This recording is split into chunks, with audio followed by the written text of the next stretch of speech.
વિદ્યાર્થી મિત્રો, Sahajanand global school Balasinor તરફથી આપ સૌનું હાર્દિક સ્વાગત છે. ધોરણ 10 ગુજરાતી વિષયમાં પ્રકરણ 6 વાયરલ ઇન્ફેક્શન. પ્રસ્તુત પ્રકરણની આગળના વિડીયોમાં તમે સારી એવી સમજૂતી મેળવી હશે તેવી આશા રાખું છું. પ્રસ્તુત નિબંધમાં લેખકે આપણા સમાજની અનેક મર્યાદાઓ તરફ આંગળી ચીંધી છે. આપણે આરોગ્યની કાળજી બરાબર લેતા નથી, જેના કારણે અનેક હઠીલા રોગો શરીરમાં ઘર કરી જાય છે. હાલ ચાલી રહેલી આ કોરોનાની મહામારીમાં પણ આપણે જોઈએ છીએ કે લોકોની બેદરકારીના કારણે આજે આ રોગ કોરોના સમાજમાં કેટલી હદે પ્રસરી ગયો છે. કહેવાય છે કે પહેલું સુખ તે જાતે નર્યા. આ કહેવત સમાજમાં પ્રચલિત છે, પણ જીવનમાં ભાગ્યે જ કોઈ ઉતારે છે. કુટેવો અને આરોગ્ય એક સિક્કાની બે બાજુ છે. અહીં લેખક આપણું ધ્યાન દોરે છે કે જો સફાઈનો મહિમા થશે તો આપોઆપ આરોગ્યમાં પણ સુધારો થશે. અને એટલે જ કહેવાય છે કે સ્વચ્છતા ત્યાં પ્રભુતા. પાન, ગુટખા, સિગારેટ જેવા વ્યસનોમાં લોકો આજે ગળાડૂબ છે. માત્ર પ્રેમ તત્વ જીવનને સુંદર બનાવે છે, એ સંદેશ પણ આ નિબંધમાં આપણે જોઈ શકીએ છીએ.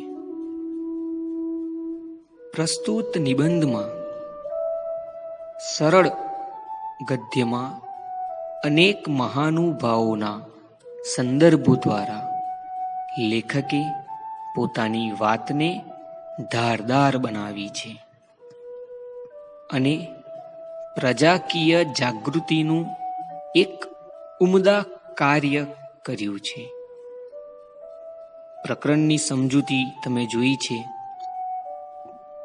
તો હવે પ્રકરણ વિષયક પ્રશ્નોત્તરી તરફ આગળ વધીએ. તો જોઈએ કેટલીક પ્રશ્નોત્તરી. સ્વાધ્યાયમાં પ્રશ્ન 1માં વિકલ્પો છે. પહેલું છે, એક જમાનામાં ચીનના લોકો ગામમાં કોઈ માંદું પડે તો શું કરતા?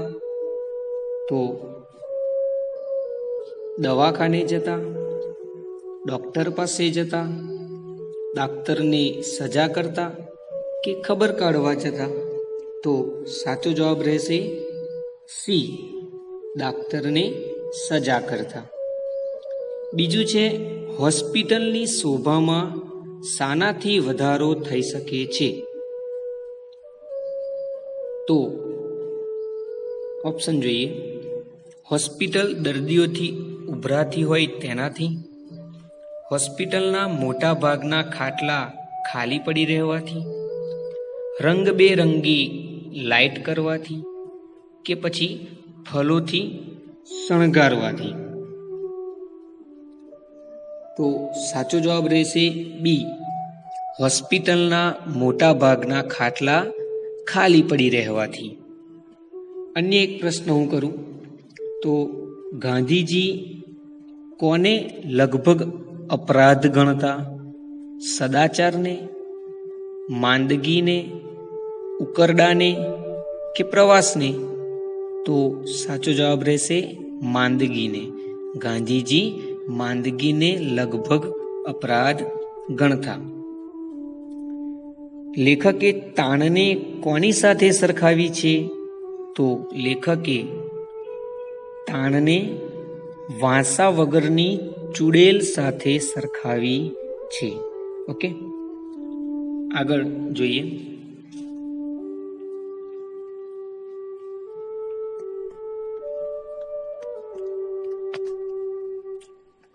નીચેના પ્રશ્નોના એક વાક્યમાં ઉત્તર લખો. તો પહેલું છે, ખાવા પીવાની બાબતમાં કોણ બેદરકાર છે? તો ખાવા પીવાની બાબતમાં ભણેલા અને અભણ લોકો બેદરકાર છે. બીજો છે, ભારતમાં ગંદકીથી ભારે ખલેલ પામનાર સંત કોણ હતા? તે પાઠના આધારે જણાવો. તો ભારતમાં ગંદકીથી ભારે ખલેલ પામનાર સંત શ્રી વિવેકાનંદ હતા. અન્ય એક પ્રશ્ન કહું તો, જે દેશમાં જાહેર આરોગ્ય પાંગળું હોય ત્યાં કયો રોગ વધારે પ્રમાણમાં ફેલાય છે? તો એ મહામારી. ઓકે, આગળ પ્રશ્ન 3 છે કે નીચેના પ્રશ્નોના 2-3 વાક્યમાં ઉત્તર આપો. તો પહેલો છે, લેખક કઈ બાબતોને તંદુરસ્ત સમાજની મર્યાદાઓ ગણાવે છે? પ્રશ્ન 3 નો પહેલો છે, લેખક કઈ બાબતોને તંદુરસ્ત સમાજની મર્યાદાઓ ગણાવે છે? તો જવાબ જોઈએ, સાંભળજો. કે કીડિયારાની જેમ ઓપીડી પુષ્કળ દર્દીઓથી ઉભરાય એ સભ્ય સમાજની મર્યાદા છે. અને અનાથ આશ્રમમાં બાળકોની અને ઘરડા ઘરમાં વૃદ્ધોની સંખ્યા વધે એ પણ તંદુરસ્ત સમાજની મર્યાદા છે. આગળ બીજો પ્રશ્ન છે કે લેખકના મતે ઘરમાં કોનો પ્રેમ મળવાથી માણસ વ્યસની બનતો અટકી જશે? તો લેખકના મતે ઘરમાં માં, બહેન, ભાભી, પિતા, મિત્ર કે પત્ની તરફથી ભરપૂર સ્નેહ મળી રહે તો માણસ વ્યસની બનતો અટકી જશે. કારણ કે ભર્યો પ્રેમાળ પરિવાર તન અને મનના આરોગ્ય માટેની એક પૂર્વ શરત છે. લેખક કહે છે કે જીવન વીમો જરૂરી છે, પરંતુ જીવન શ્રદ્ધા એથી વધારે જરૂરી છે. આગળ પ્રશ્ન 4 છે કે નીચેના પ્રશ્નોના 7-8 લીટીમાં જવાબ આપો. તો પહેલો પ્રશ્ન જોઈએ કે આરોગ્યની જાળવણી માટેના લેખકના વિચારો તમારા શબ્દોમાં લખો. તો આરોગ્યની જાળવણી માટે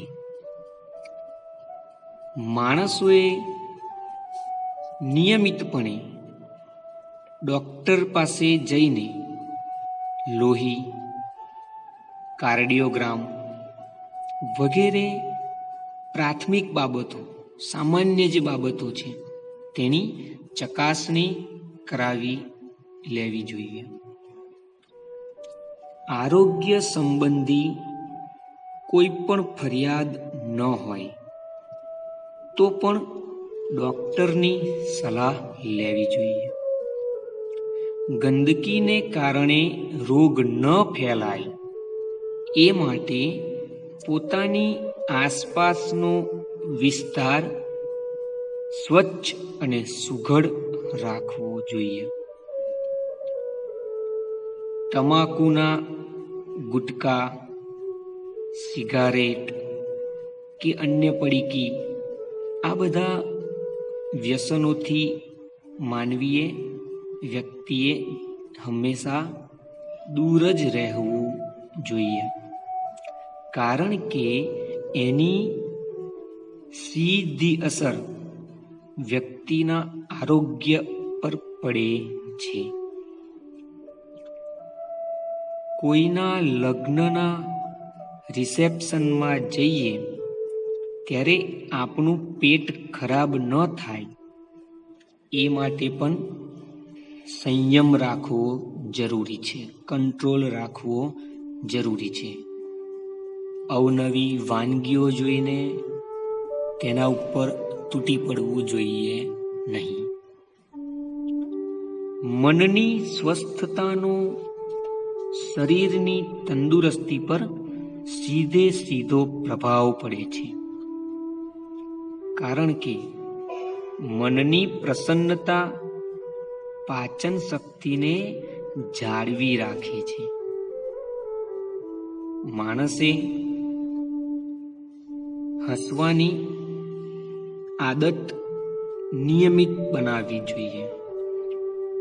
ભજનાનંદ અને પ્રાર્થનાથી તાણ ઓછી થાય છે, અર્થાત કે તણાવ ઓછો થાય છે, સ્ટ્રેસ ઘટે છે. જીવનમાં દાવ પેચ રમવાથી કે પછી છળકપટ કરવાથી પણ માણસનું શરીર સ્વસ્થ રહેતું નથી, તંદુરસ્ત રહેતું નથી. એનાથી હંમેશા દૂર જ રહેવું જોઈએ. આરોગ્યની જાળવણી માટેનો અક્ષીર ઉપાય લેખકના મતે લવ થેરપી છે, અર્થાત કે પરિવારમાંથી મળતો પ્રેમ છે. આગળ બીજો પ્રશ્ન જોઈએ કે લેખકે સૂચવેલા સામાજિક જાગૃતિના પગલાં જણાવો. પ્રશ્ન 4નો બીજો છે, લેખકે સૂચવેલા સામાજિક જાગૃતિના પગલાં જણાવો. તો લેખકે સામાજિક જાગૃતિ અંગે કેવા પગલાં લેવા તેના કેટલાક સૂચનો કર્યા છે. પ્રજામાં મોટા પાયે મહામારી જેવા રોગ ન ફેલાય એ માટે સૌપ્રથમ હોસ્પિટલમાં જ સ્વચ્છતા રાખવાની વાત કરી છે.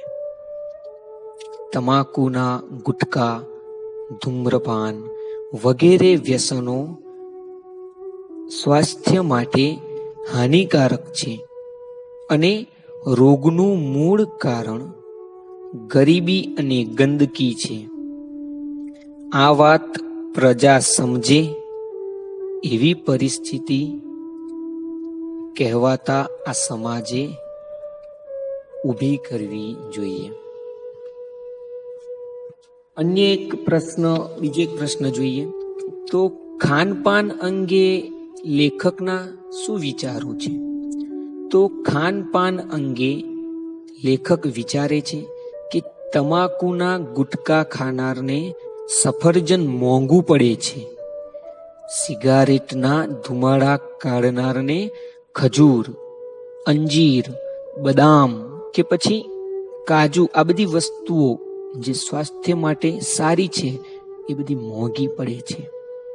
નાસ્તામાં તળેલી વાનગી જ હોય એ જરૂરી નથી, ફળ પણ હોઈ શકે. કોઈના લગ્નના રિસેપ્શનમાં જઈએ ત્યારે ખાવામાં સંયમ જાળવવો જોઈએ. આ બધા લેખકના ખાનપાન અંગેના વિચારો છે. બીજો એક પ્રશ્ન જોઈએ તો લેખક હૃદય રોગના હુમલા વિશે શું જણાવે છે? તો લેખક હૃદય રોગના હુમલા વિશે જણાવે છે કે હૃદય રોગનો હુમલો આવવાનું કારણ માણસ પોતાના શરીરને પોટલું સમજી કલાકો સુધી ઓફિસમાં બેસીને કામ કર્યા કરે છે અને તેને કારણે તેણે ગમે તે સમયે ગમે તેટલું ખાવું પડે છે અને હુમલો આવે ત્યારે માણસને પરસેવો છૂટવા માંડે છે.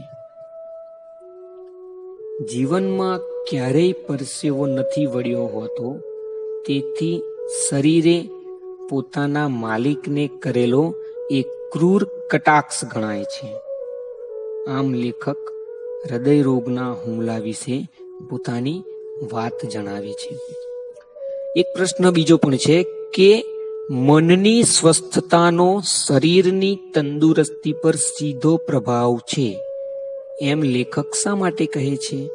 તો મનની સ્વસ્થતાનો શરીરની તંદુરસ્તી પર સીધો પ્રભાવ પડે છે, એમ લેખક કહે છે, કારણ કે માણસનું મન ભાંગી પડવાથી તેની સીધી અસર તેના શરીર પર પડે છે.